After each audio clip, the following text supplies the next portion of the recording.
మన తాన ఎండలు కొంచెం తక్కువనే ఉన్నాయి గాని ఉత్తర భారతంలోనైతే ఏకంగా 50 డిగ్రీల మీదనే దంచి కొడుతున్నాయట. ఇక ఇలా ఢిల్లీలున్న ముంగేష్పూర్ కాడనైతే ఏకంగా 52.3 డిగ్రీల ఉష్ణోగ్రత నమోదైందని వాతావరణ శాఖ పొల్లు చెప్పుకొచ్చిండ్రు. ఇక యూపీలనైతే ఎండల వేడికి ట్రాన్స్ఫార్మర్లు పేలిపోతున్నాయని సబ్ స్టేషన్ల కాడ కూలర్లను పెట్టుకొచ్చిండ్రు ఆడున్న ఆఫీసర్లు. ఎండలు మామూలుగా ఉన్నప్పుడే ట్రాన్స్ఫార్మర్లు 65 డిగ్రీల 7 మీద ఉంటాయట.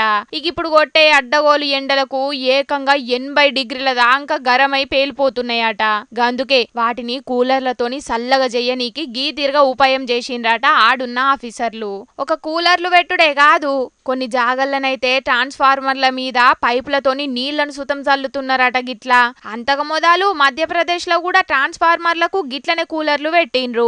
ఇండ్లల్లా చల్లగుండాలని కూలర్లు పెట్టుకునుడు చూసినాం గాని ఆఖరుకు ట్రాన్స్ఫార్మర్లు సుతం చల్లగా పడాలని నీళ్లు కొట్టుడు కూలర్లు పెట్టుడు చాలా చిత్రంగానే ఉన్నది పోన్రి ముచ్చట.